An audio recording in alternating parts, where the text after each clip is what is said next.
విద్యా వికాసానికి తలమానికం OU Osmania university అన్నమాట.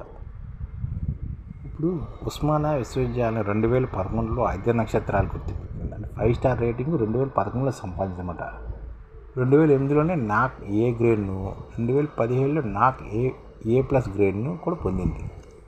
2008లో నాక్ ఏ గ్రేడ్ను, 2017లో నాక్ ఏ గ్రేడ్ను కూడా పొందింది అన్నమాట. 2018లో యూజీసీ చేత మొదటి కేటగిరీ విశ్వవిద్యాలయంగా గుర్తింపు కూడా పొందింది. 2024లో NIRF ర్యాంకింగ్లో రాష్ట్ర విశ్వవిద్యాలయ జాబితాలో 6వ స్థానం పొందింది అన్నమాట. అది మన ఉస్మానియా విశ్వవిద్యాలయం. 2011లో 5 నక్షత్రాలు గుర్తింపు పొందింది. ప్రపంచ ప్రఖ్యాతిగాంచిన ఉస్మానియా విశ్వవిద్యాలయం ఏప్రిల్ 26 నాటికి 2025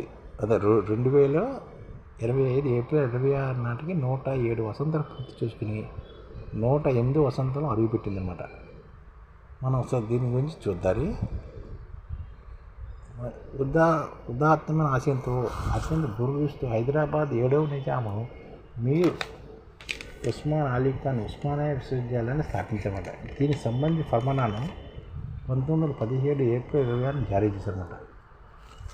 ఇది 1917 ఏప్రిల్ 26న ఈ ఫర్మానా జారీ చేశారన్నమాట.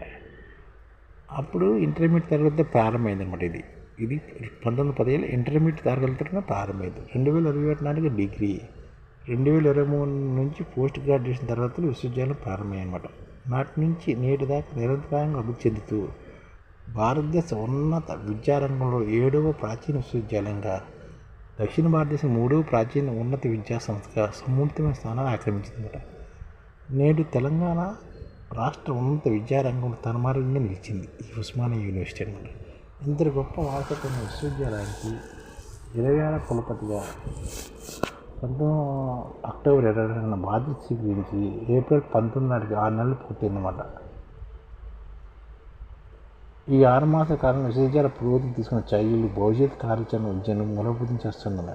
ఇటీవల విశ్వవిద్యాలయం పరిధిలో పనిచేస్తున్న బృందా సిబ్బందికి వివిధ వృత్తిపైన అంశాల్లో 3 రోజుల పాటు కౌన్సిలింగ్ కూడా నిర్వహించారు. ఈ కార్యక్రమం దేశవ్యాప్తంగా ఉన్న విద్యావేత్తలు నిపుణుల ద్వారా వర్క్షాప్ నిర్వహించి పూర్తి స్థాయిలో న్యాయం సిద్ధమవుతుందన్నమాట.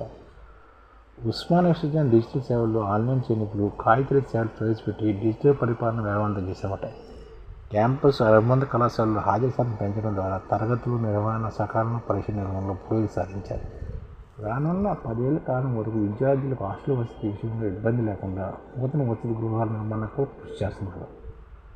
పరిశోధన కూడా ఉస్మానియా అగ్రహంగా ఉందన్నమాట. ఇప్పటికే విశ్వవిద్యాలయం పనిచేసిన ఆచార్యులు సుమారు 300 కోట్ల రూపాయల విలువైన పరిశోధన ప్రాజెక్టులు నిర్వహిస్తున్నారు. విశాఖ విశ్వవిద్యాలయానికి 107 కోట్ల రూపాయలు మంజూరయ్యాయి. వాటిలో ఇప్పటికే 37 కోట్లు ఖర్చయ్యి ఇందులో స్వామి సమగ్రంగా సాధిస్తున్నారు.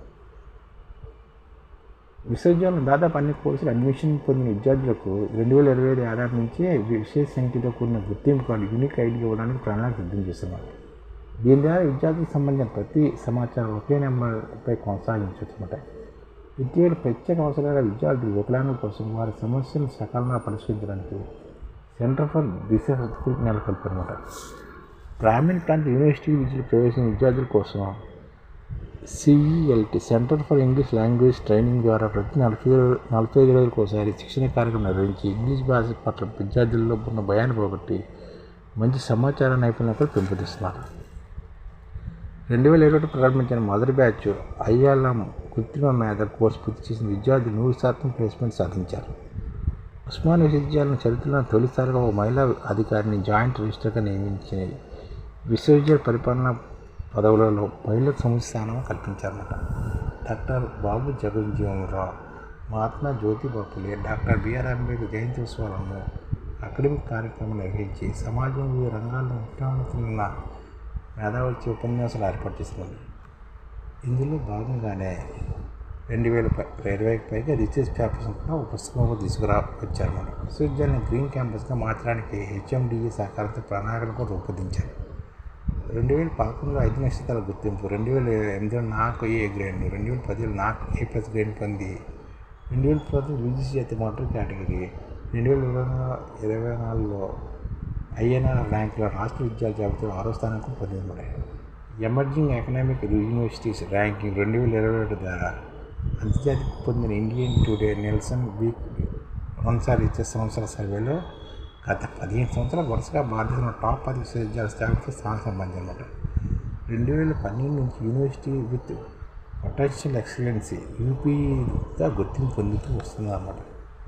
యూనివర్సిటీలో 66 రకాల అకాడమిక్ సబ్జెక్టులు, 56 విభాగాలు, 8 క్యాంపస్ కళాశాలలు, 6 అనుబంధ కళాశాలలు, 5 జిల్లా పీజీ కేంద్రాలు కలిగి తెలంగాణలో అతిపెద్ద విశ్వవిద్యాలయంగా ఉందన్నమాట.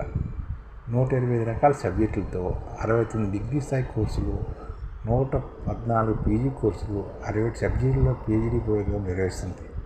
ప్రస్తుతం ఉస్మానియా విద్యాలయానికి డీబీటీ ఇస్లార్ ప్రాజెక్ట్ కింద 15 కోట్ల రూపాయలు, డిఎస్టీ వర్స్ పథకం కింద 17.1 కోట్ల రూపాయలు, ప్రోసార్ 2 కింద 107 కోట్ల రూపాయల గ్రాంట్లు ఉన్నాయి.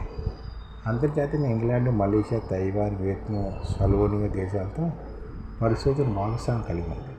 ఉస్మానియా బోధనా పరిశోధన రంగంలో CBCS choice based credit system, internal పరీక్షలను నూతన పద్ధతులు కలిగి ఉండడంతో పాటు data science, cyber security, business analysis వంటి నూతన కోర్సులు కూడా ప్రవేశపెట్టింది.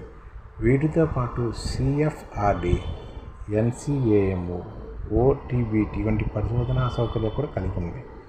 విశ్వవిద్యాలయ అధికారులు 207 పేటెంట్లు కలిగి ఉన్నారన్నమాట.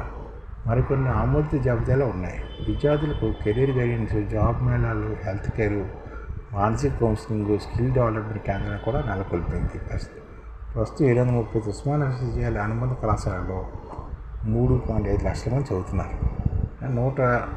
735 ఉస్మానియా విశ్వవిద్యాలయ అనుబంధ కళాశాలలు ఉన్నాయన్నమాట. అందులోనే 3.5 లక్షల మంది చదువుతున్నారు. భారతదేశ ఉన్నత విద్యారంగం ఉస్మానియా విశ్వవిద్యాలయం సన్మానంగా ఉంటుంది. తెలంగాణ రాష్ట్ర ఉన్నత విద్యకు దశాదిశ చూపించుకున్న పాత ప్రయాసాలను అగ్రహంగా ఉంటుందని మనందరం ఊహించారన్నమాట. ప్రొఫెసర్ కుమార ములుగురు వైస్ ఛాన్సలర్ ఉస్మానియా యూనివర్సిటీ అన్నమాట. ఆయన ప్రస్తుతం ఉన్నారు, ఇంకో ఉండొచ్చు.